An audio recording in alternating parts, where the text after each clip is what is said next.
Saya Romo Yohanes Haryanto dari Ordo Serikat Yesus, dan di paroki atau di Gereja Santa Teresia ini saya adalah pastor di sini. Jadi saya bertugas di sini.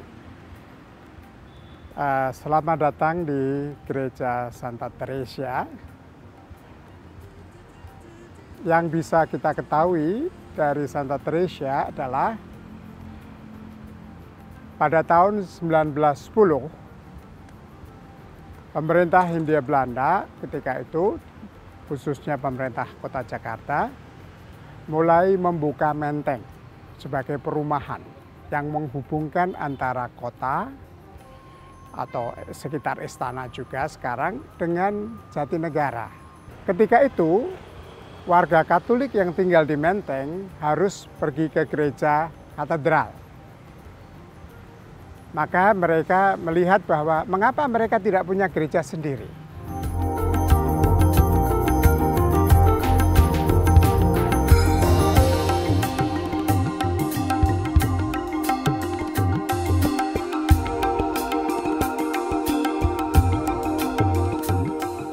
Pada tahun 1930, plot ini, tanah ini dibeli. Dan mulailah dibangun gereja yang kita lihat sekarang. Secara bentuk fisiknya, gereja ini nggak pernah berubah sejak dibangun pertama kali. Ya, jadi sama sekali tidak ada perubahan. Mungkin perubahan interior sedikit, tetapi secara arsitektur tidak ada perubahan. Berarsitektur modern, Eropa modern, tetapi juga ada pengaruh tropis. Pengaruh tropis itu kelihatan dari atap yang tajam turun. Itu sesuai dengan iklim tropis. Jadi kalau hujan airnya langsung turun ke bawah.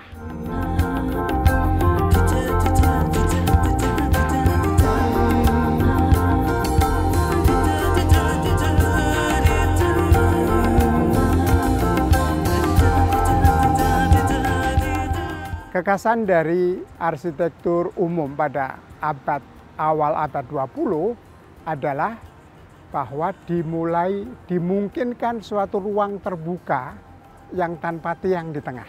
Kita melihat di Gereja Teresia, kita akan melihat nanti bahwa di tengahnya tidak ada tiang.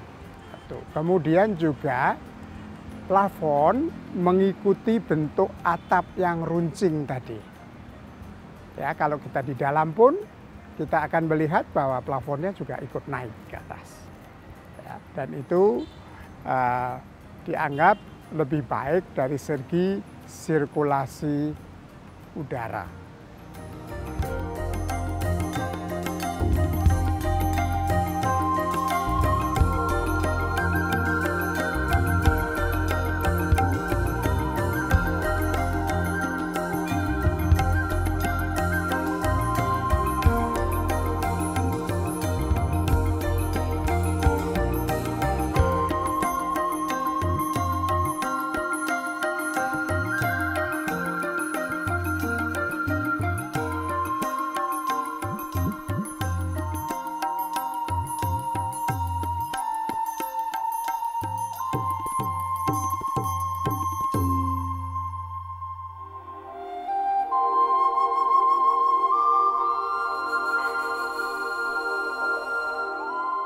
Gereja Santa Teresia ini adalah gereja yang ketiga di Jakarta. Gereja pertama tentu adalah katedral, dan itu dari sekitar tahun 1850-an dimulai. Kemudian gereja yang kedua adalah gereja yang ada di Matraman, Santo Yosef Matraman. Ketika itu Jakarta hanya ada Jakarta Kota dan sekitarnya, dan Jatinegara.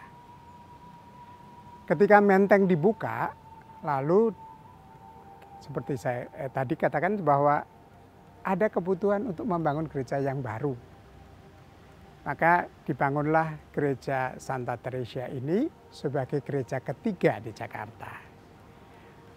Nah, mengapa Santa Teresia? Santa Teresia adalah orang suci dalam gereja Katolik yang populer pada awal abad ke-20 yang dianggap sebagai pelindung dari karya pewartaan Injil. Itu sebabnya gereja ini diberi nama Gereja Santa Teresia, seorang suster sederhana yang dinyatakan suci atau santa yang berasal dari Perancis.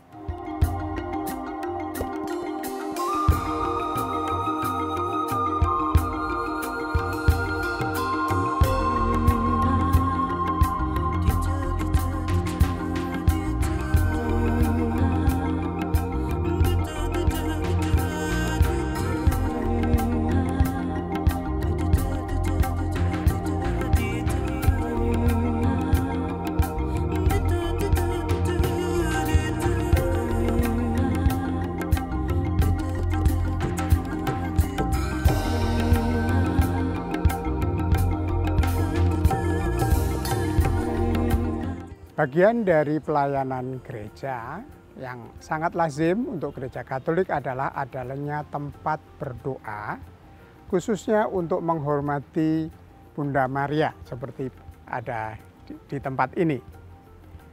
Umat bisa datang ke sini setiap hari dari pagi sampai dengan jam 11 malam. Untuk di sini bisa berdoa secara pribadi dan juga sekaligus kita menawarkan suasana yang rindang, yang sejuk, yang nyaman, sesuatu yang sangat berharga untuk Jakarta, di mana sangat sulit untuk menemukan tempat yang sungguh-sungguh nyaman untuk berdoa di luar.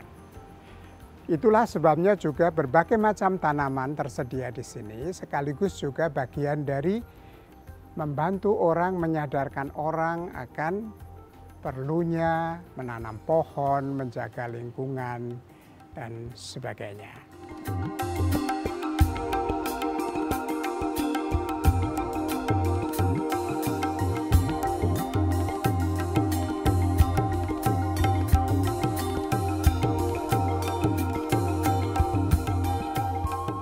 Ragam hias dari gereja ini yang dipengaruhi oleh Barat, budaya Barat adalah kaca patri yang menjadi ciri khas juga.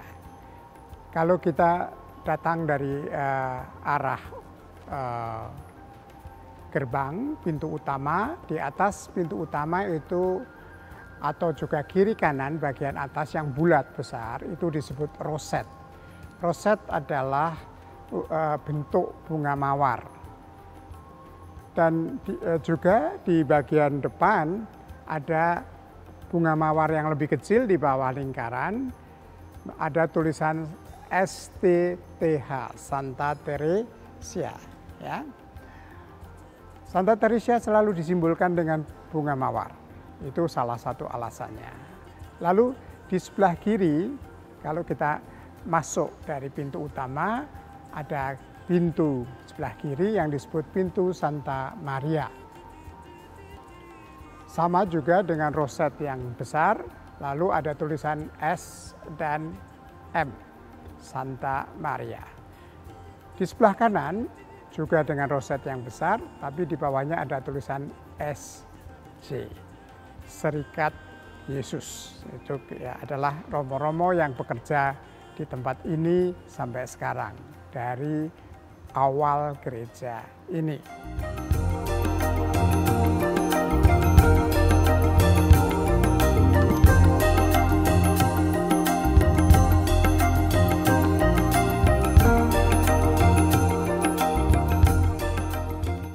Di belakang altar itu ada kaca patri sejumlah 13, kecil-kecil. Di tengah adalah Yesus, lalu 6 di sebelah kiri, 6 di sebelah kanan yang menjadi lambang atau gambar dari 12 murid Yesus. Lalu di altar juga ada kaca patri, dan ini adalah kaca patri yang baru, bukan yang sejak awal, yang kurang lebih 5 tahun yang lalu dipasang. adalah adegan dari perjamuan terakhir. Yesus bersama 12 muridnya melakukan perjamuan Paskah.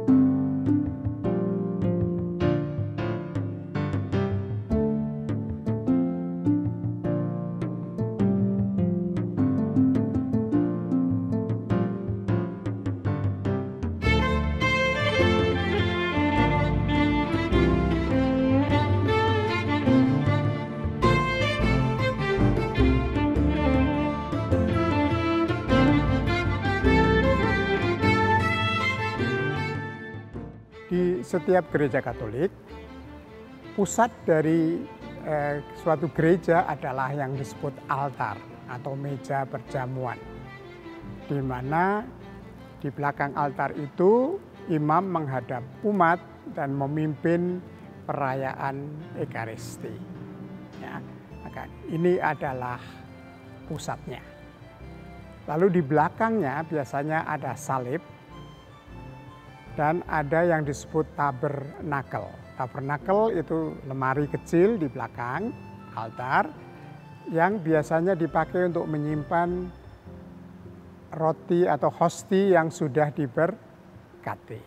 Ini khas gereja Katolik, ya. Lalu kalau di Indonesia ada tambahan lain, yaitu kalau melihat gong. Di gereja Eropa nggak ada itu gong. Biasanya lonceng. Tapi di Indonesia, gong dipakai untuk menandai bagian dari perayaan Ekaristi, di mana bagian yang paling penting untuk diperhatikan, yaitu ketika imam mengucapkan kata-kata yang menjadikan roti dan anggur menjadi tubuh dan darah Kristus. Biasanya petugas, entah putra altar atau petugas yang lain, membunyikan gong itu. Jadi sebagai penanda. Dan ini adalah bagian dari inkulturasi di Indonesia. Kita memakai suatu karya budaya dan memasukkan itu menjadi bagian dari peribadatan. Ya. Lalu di sebelah kiri dan kanan altar utama, yang di tengah ini ada altar yang disebut altar samping. Altar samping di gereja Santa Teresia ini sebelah kanan diperuntukkan untuk penghormatan kepada Bunda Maria. Di sebelah kiri untuk biasanya Santo Yosef. Lalu masih ada patung-patung tambahan di kiri kanan altar, ya. Yang satu adalah Santo Ignatius, pendiri Serikat Yesus, dan yang satunya adalah Santa Teresia. Ya, ini gereja Santa Teresia, ya harus ada penandanya yang jelas. Ya. Dengan demikian, semua simbol-simbol ini adalah alat bantu supaya orang merasakan kehadiran Tuhan. Ya. Jadi patung-patung atau juga hiasan bunga, kaca patri, dan semuanya itu adalah supaya umat yang datang ke sini untuk berdoa memberi suasana dan membantu mereka untuk berdoa. Yang memang membedakan mereka dengan rumah mereka sendiri, ya. Jadi ini gereja, ini rumah doa.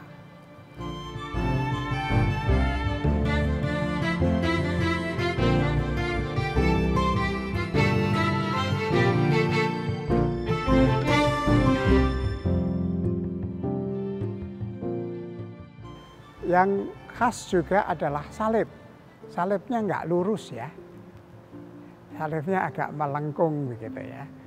Dan saya suka dengan salib ini karena ada suatu nilai artistik yang khusus gitu, ya. Lalu selazimnya gereja Katolik, di kiri kanan dinding gereja biasanya ditaruh 14, entah itu lukisan, entah itu relief atau apa. Ya.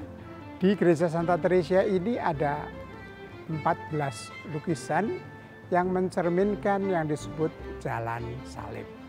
Itu membantu orang berdoa untuk merenungkan peristiwa penyaliban Yesus. Kalau melihat bangku, ini gereja tua gitu ya.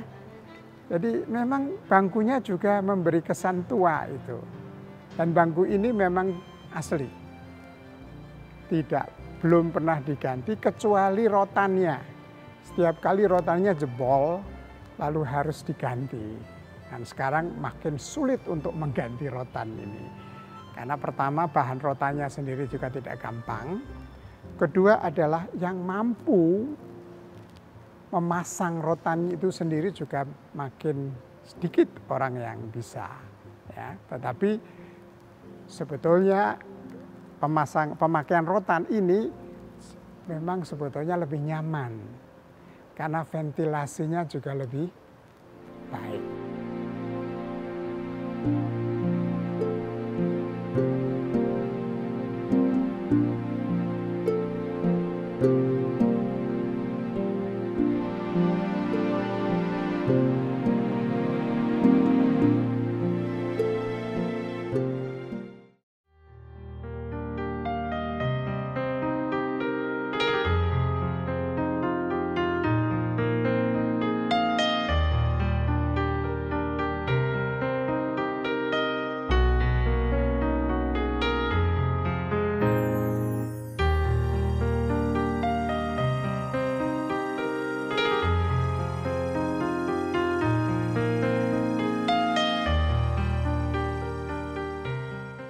Gereja Santa Teresia karena letaknya sekarang menjadi di pusat kota, pada ketika dibangun pertama kali nggak di pusat kota, ya. Melayani umat tidak hanya umat yang terdaftar di paroki ini. Gereja ini menjadi gereja yang sangat favorit, terutama untuk orang yang bekerja ngantor di sekitar daerah ini. Ini daerah bisnis area ya. Maka baik kegiatan ibadat hari Minggu ataupun hari-hari yang khusus, misalnya hari Jumat pertama atau misa harian, biasanya yang datang malah lebih banyak orang dari umat dari paroki lain, bukan dari paroki Santa Teresia. Lalu kegiatan yang lain, kegiatan saya bisa membagi dalam 2 kelompok ya. Kegiatan yang lebih berbasis pada lingkungan, biasanya bentuknya adalah umat berkumpul di salah satu rumah umat di situ dan melakukan doa bersama, ya, atau juga melakukan pendalaman kitab suci. Lalu ada juga kegiatan yang berbasis paroki, di mana yang ikut bukan hanya warga paroki Teresia, jadi dari berbagai macam pendalaman kitab suci, kelompok orang muda, kelompok lansia.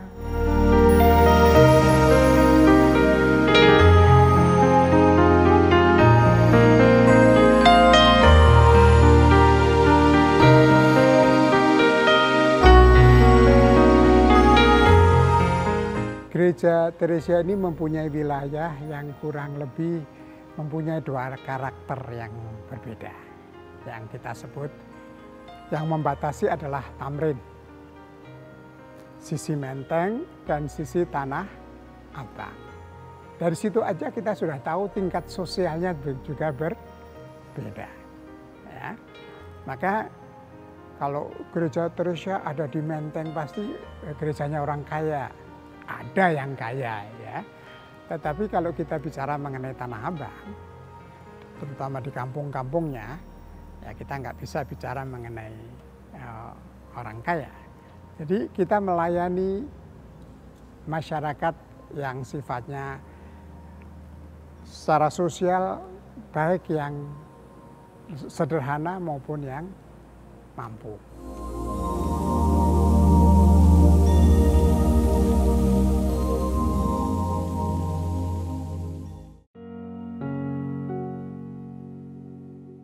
gereja lain, paroki lain. Karena di dalam gereja Katolik, kalau orang masuk gereja nggak pernah ditanya, Anda datang dari mana? Ya, malah juga tidak ditanya Anda Katolik atau tidak, gitu ya. Semua orang bisa masuk gereja dengan bebas, ya, dan itu semua perlu dilayani. Inilah karakter dari umat yang ada di sini.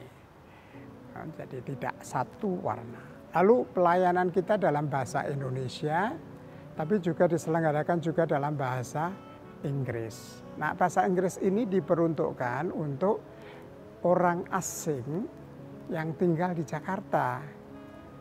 Maka mereka tidak harus tinggal di wilayah Theresia. Mereka datang dari seluruh Jakarta.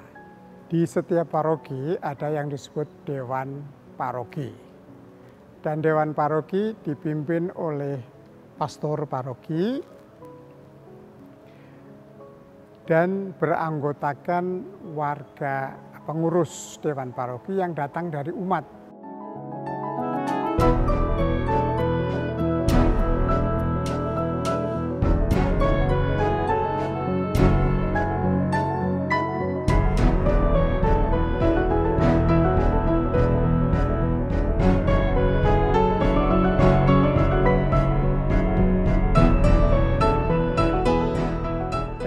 Dewan Paroki inilah yang mengurus manajemen seluruh paroki, seluruh gereja ini. Jadi kami para romo tidak bekerja sendiri, ya. Jadi misalnya untuk urusan mengelola gedung, untuk urusan parkir, untuk urusan macam itu ada orangnya yang menangani hal itu. Dan ini sebagai bagian dari keikutsertaan umat mengurus gereja. Di Gereja Santa Theresia tentu seperti gereja-gereja lain, pusat liturgi, pusat perayaan adalah Natal dan Paskah. Tetapi kita juga punya hari-hari khusus ya, misalnya pada saat kita merayakan peresmian gereja ini, jadi ulang tahun gereja lah ya, itu biasanya dirayakan pada awal Oktober setiap tahun. Awal Oktober di mana kita merayakan Santa Theresia sekaligus merayakan gereja ini diresmikan. Ya. Lalu juga terkait dengan perayaan-perayaan pemberian sakramen, misalnya sakramen Krisma. Ya, itu tentu ada peristiwa yang khas juga. Satu hal lagi yang ingin saya sampaikan, bahwa kita juga mempunyai kontak dan bekerja sama dengan sejumlah panti asuhan dan pesantren di daerah Tanah Abang. Ya, kita bekerja sama, kita mendukung, ikut menyantuni anak-anak itu. Lalu juga dengan Masjid Jogmutia. Ya, kalau Idul Korban kita juga ikut berkorban dikirim ke sana. Ya, jadi ini adalah bagian dari bahwa kita ya, berkomunikasi dan saling mengenal satu sama lain. Ya, sehingga kita nggak berdiri sendiri. Kita masih di Indonesia kok ya. Jadi kita juga bertetangga dengan baik dengan umat yang berbeda.